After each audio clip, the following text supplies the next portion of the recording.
എനിക്ക് ഗോപനോട് കുറച്ച് സംസാരിക്കാനുണ്ട്. അത് ഞാനിവിടെ കുറച്ച് തിരക്കിലാ. എന്തിനാ ഇങ്ങനെ ഒഴിഞ്ഞു മാറുന്നത്? ഏയ് ഞാനങ്ങനെ. ഗോപ, സ്വാമിനാഥനെ ഞാൻ പരിചയപ്പെട്ടിട്ട് ഒരുപാട് കാലായി. ഗോപനെ കാണാൻ തുടങ്ങിയിട്ട് വളരെ കുറച്ചേ ആയുള്ളൂ. പക്ഷേ എന്തുകൊണ്ടാണെന്നറിയില്ല, ഗോപനെ വളരെ പെട്ടെന്ന് എനിക്ക് മനസ്സിലാക്കാൻ പറ്റി.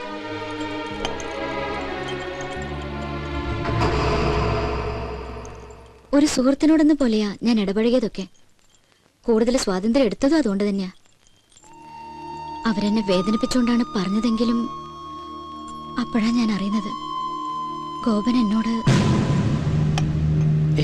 അവര് വെറുതെ വിവരക്കേടിന്. എന്നെ ആശ്വസിപ്പിക്കാൻ വേണ്ടിയൊന്നും പറയണ്ട.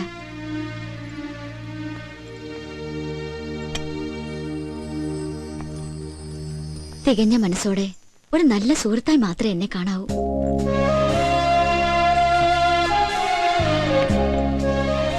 ഇയാൾ എന്തൊക്കെയാ പറയണേ? എനിക്കൊരു കുഴപ്പമില്ല. I am very happy. പിന്നെ ഇയാള് പോകുന്നല്ലോ എന്നോർത്തിട്ടുള്ള ചെറിയൊരു വിഷമം മാത്രമേ ഉള്ളൂ. എന്താ പറയാ, ഈ നല്ല സുഹൃത്തുക്കളൊക്കെ അകലുമ്പോ ഒരു വേദന ഉണ്ടാവില്ലേ? പിന്നെ എവിടം വരെ വിവാഹത്തിന്റെ ഒരുക്കങ്ങളൊക്കെ? ഞായറാഴ്ച നിശ്ചയാണ്.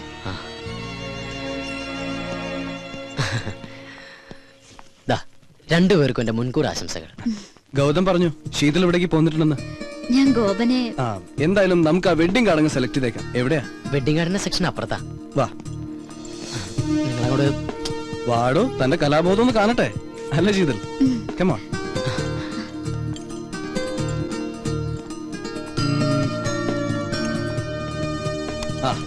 ഇതെങ്ങനെയുണ്ട്? കുഴപ്പമില്ല. അതിപ്പോ ഔട്ട് ഓഫ് ഫാഷനാ. എന്നാ വേണ്ട? അതെ, ഇതെങ്ങനെയുണ്ടെന്ന് നോക്കിയേ. ഗുഡ്, ഇത് കൊള്ളാലേ? പാക്ക് ചെയ്തോളൂ. ഓ,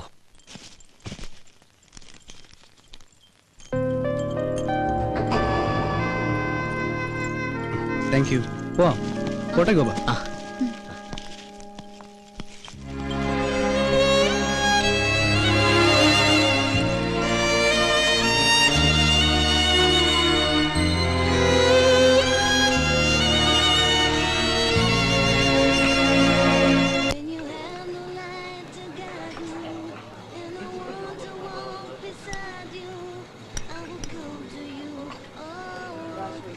ഈ ഗോപൻ ഒരു സൈലന്റ് ടൈപ്പ് അല്ലേ?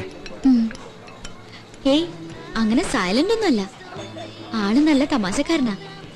എന്നാ തമാശ പറയാൻ പറ്റിയൊരു മാനസികാവസ്ഥയിലല്ല താൻ. എന്താ പറയാ, ഈ പണക്കാരനെ പോലെ സ്വപ്നം കണ്ടിട്ട് പാവപ്പെട്ടവനെ പോലെ ജീവിക്കേണ്ടി വരുന്ന ഒരു അവസ്ഥ ഉണ്ടല്ലോ, അതാ ഗോപന്റേത്. പക്ഷെ ആള് ഭയങ്കര ദുരഭിമാനിയാ. പക്ഷെ നിഷ്കളങ്കനാട്ടോ. അത് അച്ഛനും അങ്ങനെ തന്നെയാ. ചുരുക്കി പറഞ്ഞ അവന്റെ ലൈഫ് ഒരു പ്രത്യേക സ്റ്റൈലാ. എന്നുവെച്ചാ നമുക്ക് അവരോട് ഭയങ്കര ഇഷ്ടം തോന്നും. ഇപ്പോ നമ്മളൊക്കെ നമ്മുടെ പേരൻസിന്റെ അടുത്ത് ഒരു ഡിസ്റ്റൻസ് കീപ്പ് ചെയ്യില്ലേ? ഐ മീൻ റെസ്പെക്ടോട് കൂടി. അവിടെ അങ്ങനെ ഒന്നുമില്ല. അച്ഛനും മോനും നമ്മൾ ഭയങ്കര ഫ്രണ്ട്സാ. ഇപ്പോ മകൻ കയറി അച്ഛനെ ഉപദേശിക്കും, അത് കേട്ട് അച്ഛന്റെ മറുപടിയും തമാശയും ബഹളവും. മൊത്തത്തിൽ പറഞ്ഞ അവരുടെ കൂടെ ഇരിക്കുമ്പോ സമയം പോണത് അറിയും. ശീതളിന് അവിടുത്തെ അറ്റ്മോസ്ഫിയർ വളരെ ഇഷ്ടപ്പെട്ടു തോന്നുന്നു. എനിക്കെന്നല്ല, ആർക്കും ഇഷ്ടപ്പെട്ടു പോവും. അത്രയ്ക്ക് പാവങ്ങളാ.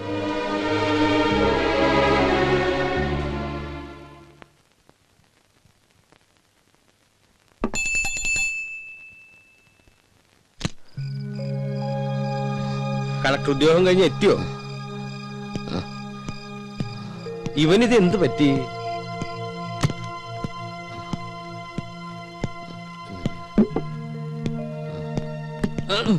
ഗോപ, എന്താടാ നീ കുടിച്ചിട്ടുണ്ടോ? പറയടാ, നീ കുടിച്ചിട്ടുണ്ടോ?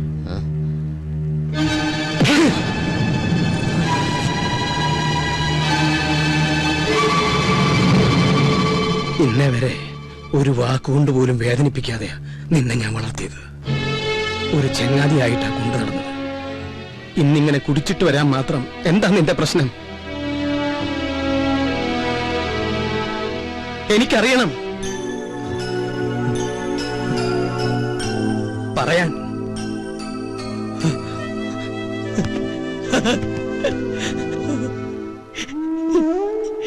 എനിക്ക് അവളെ ഇഷ്ടമായിരുന്നു അച്ഛാ, എനിക്ക് അവളെ ഇഷ്ടമായിരുന്നു. നീ എന്താ പറഞ്ഞു? അവിടെ ശത്രുക്കളെ പോലെ കഴിഞ്ഞിരുന്ന രണ്ടുപേരും ഒരുമിച്ച് സന്തോഷിക്കുക, എല്ലാവരും മതിമറന്ന് ആഘോഷിക്കുക. അതിനൊക്കെ നിമിത്തമായത് ആ കുട്ടിയാ. ആരുടെയും സന്തോഷം നമ്മളായിട്ട് നശിപ്പിക്കരുത്. ഇണങ്ങാനും പിണങ്ങാനും പിന്നതേ ഇങ്ങനെ ചേർത്ത് നിർത്തി കരയാനും നമുക്ക് നമ്മളില്ലടാ. നാളെ നടക്കാൻ പോകുന്നത് അവളുടെ നിശ്ചയ. നമ്മൾ പോണം, മുൻപന്തിയിൽ നിന്നുകൊണ്ട് നമ്മൾ നടത്തി കൊടുക്കണം. ഓക്കെ, ചിരിക്കടാ, ഒന്ന് ചിരിക്കടാ. എടാ ചിരിക്കടാ, ചിരിക്കടാ, ചിരിക്കടാ.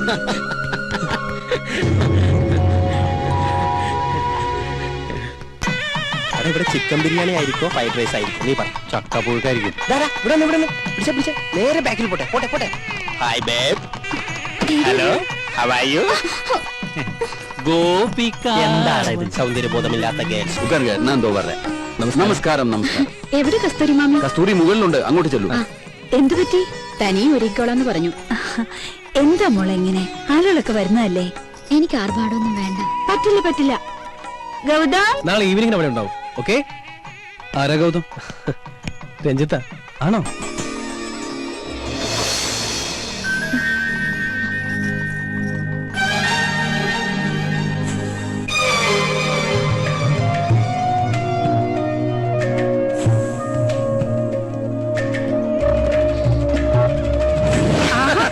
നിങ്ങൾ തമാശ പറഞ്ഞിരിക്കുക. ഗസ്റ്റുകളൊക്കെ ഒന്ന് ഡീൽ ചെയ്യേ. പറഞ്ഞ പോലെ നമ്മളല്ലേ നടത്തിപ്പുകാര്. ചിരിയൊക്കെ പിന്നെ ആവാം. തിരക്കിനിടയിൽ നിന്നെ മറന്നൊന്നും വേണ്ട. ഇതെന്റെ ഹൃദയോ. പാതി കഴിച്ചിട്ട് പാതി നിൽക്കത്ത. വൈദ്യനാഥൻ, എന്തോ താൻ എവിടെയായിരുന്നു? ഞാൻ ഹൃദയപ്പഴം കൊടുക്കുന്നു. അല്ല, സദ്യക്ക് വിളമ്പോ പൂവമ്പഴം വേണോ പാലങ്കുളം വേണോ, അല്ല കൊടപ്പഴം അച്ചിങ്ങ വേണോ? അവരോടൊന്ന് പെട്ടെന്ന് ഇറങ്ങാൻ പറയൂ. ചെല്ല്. അവിടെ കുറച്ച് ചേരട്ടെ. ചാടി ചാടി നിക്കടാ. ഒന്ന് എടുത്തടാ. എന്താ ഈ കാണിക്കണേ? നിശ്ചയം കഴിഞ്ഞിട്ട് നിനക്ക് തരാട്ടോ.